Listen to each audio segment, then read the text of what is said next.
वाहिगुरु जी का खालसा वाहिगुरु जी की फतेह। दोस्तों, स्वागत है सबका। आज हम बात करते हैं भरोसे में कितनी ताकत होती है। धन गुरु अर्जन देव पातशाह जी अमृतसर साहिब में संतों को निहाल करते हैं। कीर्तन होता है, कथा होती है। काबुल से, अफगानिस्तान से, भारतवर्ष से लोग आते हैं, दर्शन करते हैं। उनमें से गुरमुख प्यारा जिसके मन में गुरु के प्रति श्रद्धा है वो भी आता है और दर्शन करता है। जो काबुल से संगत आई थी उन्होंने धन गुरु अर्जन देव पातशाह जी के चरणों में बहुत सारे आम भेंट कर दिए। जब ये देखता है कि संगत धन गुरु अर्जन देव पातशाह जी के चरणों में ढेरों आम भेंटा कर रही हैं तो ये मन ही मन रोने लगा, पश्चाताप करता है। क्योंकि ये बहुत बड़ा सेठ है, इसके पास बहुत सारे बगीचे हैं, बहुत सारी जमीन है। मन ही मन रोता है, कहता है कि काश मैं भी गुरु जी को आम भेंट करता। दोस्तों, जब कीर्तन की समाप्ति हुई, गुरु पातशाह जी ने आम बांटने का आदेश दिया तो संगत में आम बांटे जा रहे थे। उन आमों में से एक आम इसको भी मिलता है, पर ये उसको मत्था टेक के रख लेता है पर खाता नहीं है।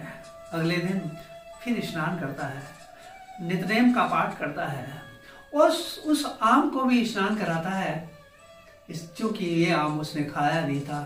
और जब फिर प्रातः काल धन गुरु अर्जन देव पातशाह जी के दर्शन करता है, सबने अपनी अपनी भेंटाएं रखी और पर इसने जो आम प्रसाद में मिला था वो भेंटा रखा। धन गुरु अर्जन देव पातशाह जी कहने लगे, भाई ये आम तो कल प्रसाद में बांटे गए थे, तुमने खाए नहीं। संगत जी, दोस्तों, इस गुरमुख प्यारे का नाम भाई कुरम आया है। भाई कुरम कहने लगे, पातशाह मेरे पास भी बगीचे थे पर मैं आम लाना भूल गया और इसलिए इस आम को आप खा लो। धन गुरु अर्जन देव पातशाह जी कहने लगे, भाई कुरम हम ये आम नहीं खाएंगे, ये आम तुम खाओ, हम तुम्हारे बगीचे में आकर ही तुम्हारा आम खाएंगे। दोस्तों, ये बात सुनकर ये बहुत खुश हुआ और अपने गांव चला गया।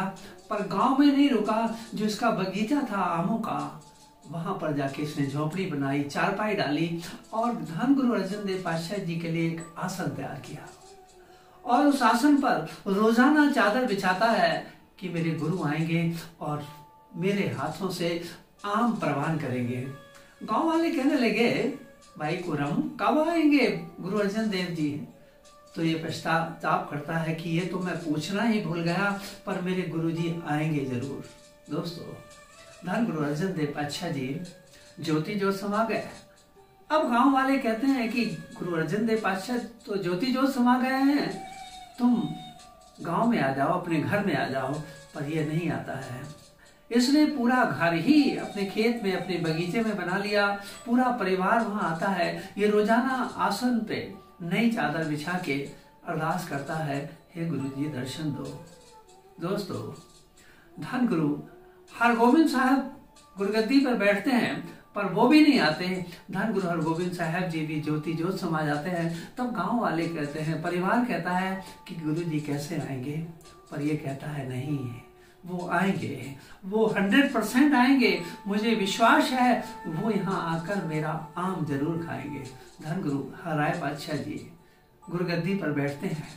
धन गुरु हरराय पातशाह जी के पास 2200 घुड़सवार होते थे और जब कुरुक्षेत्र में आए तो अपने सैनिकों से कहने लगे, भाई बहुत दिनों से एक प्रेमी, एक सिख याद कर रहा है, हमें वहां पर जाना है। मैं तुमको प्रेम क्या होता है, श्रद्धा क्या होती है, उसके दर्शन कराऊंगा, चलो। धन गुरु अर्जन देव पातशाह जी भाई कुरम के पास पहुंचते हैं। अब इसका शरीर बहुत वृद्ध हो चुका है, आंखों से दिखाई नहीं देता। गुरबाणी प्रमाणित करती है, नैनो नीर बह तनखीना, भय केस दुधवानी, रूधा कंठ शब्द नहीं उचरै, अब क्या करे प्राणी। मुंह से बोल नहीं सकता, आंखों से देख नहीं सकता। धन गुरु हरराय पातशाह जी इसके सामने जाकर कहते हैं, भाई कुरम हम आ गए हैं। भाई कुरम कहता है पातशाह आप आ गए, बहुत देर लगा दी।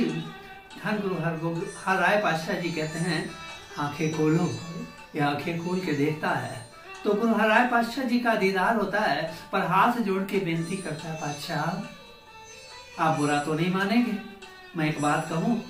धन गुरु हर राय पातशाह जी कहने लगे भाई कुरम तुम जो कुछ भी बोलोगे मैं बुरा नहीं मानूंगा, क्योंकि तुम तो प्रेम के सागर हो, तुम्हारे अंदर प्रेम है, बोलो क्या बोलते हो। हाथ जोड़ के भाई कुरम कहता है सदगुरु जी, धन गुरु अर्जुन देव पातशाह जी ने अपने रूप में मुझे वचन दिए थे कि मैं तुम्हारे बगीचे में आके आम खाऊंगा, पातशाह कृपा करो मुझे उसी स्वरूप में दर्शन दो। धन गुरु राय पातशाह जी कहने लगे अपनी आंखें खोलो, आंखें ऊपर करो और देखो। तो भाई कुरम देखता है धन गुरु राय पातशाह जी के अंदर ही गुरु अर्जुन देव पातशाह जी का स्वरूप देखता है, दीदार करता है, चरणों पे ढह जाता है और कहता है पातशाह मुझसे गलती हो गई, माफ करो। तब धन गुरु राय पातशाह जी कहते हैं भाई कुरम लाओ ना आम कहाँ पर है, हम आम खाने के लिए आए हैं, देर मत करो हम आम खाएंगे। भाई कुरम कहता पातशाह इस मौसम में आम कहाँ से आएंगे, इस मौसम में आम तो उपलब्ध नहीं हो सकते। धन गुरु हर राय पातशाह जी के पास एक सिख बैठा था, सेवादार सिख बैठा था। कहता भाई कुरम तुम ऊपर आंख उठा के देखो और तुम सोचो कि धन गुरु अर्जुन देव पातशाह जी के रूप में तुम्हें गुरु हर राय पातशाह जी दीदार दे रहे हैं। अगर ऐसा हो सकता है तो गुरु के वचनों में इतनी ताकत नहीं होगी कि गैर मौसम में भी आम पैदा हो जाएं, आम पेड़ों पे आ जाएं। बस एक निगाह उठा के देखो। तो दोस्तों जिस आसन पर धन गुरु हर राय पातशाह जी बैठे हुए थे, क्या देखता है पेड़ के अंदर आम ही आम लगे हुए हैं और उस सेवादार ने, उस गुरमुख प्यारे ने आम तोड़ करके भाई कुरम को दिए। भाई कुरम ने अपने हाथों से गुरु हर राय पातशाह जी को आम भेंट किया। गुरु हर राय पातशाह जी आम खाकर कहते हैं भाई कुरम इस आम के सदके, तेरे प्रेम के सदके इस जगह को भी याद किया जाएगा, तुमको भी याद किया जाएगा, मुझे भी याद किया जाएगा। तो दोस्तों उस स्थान पर जहाँ पर भाई कुरम का आम का बगीचा था, वहाँ पर सुंदर गुरुद्वारा अम साहब बना हुआ है, जो कि माहौली चंडीगढ़ के निकट है।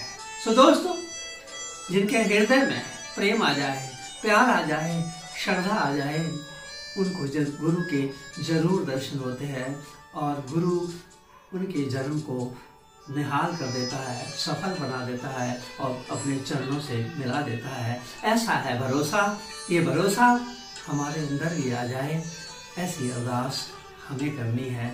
वाहिगुरु जी का खालसा, वाहिगुरु जी की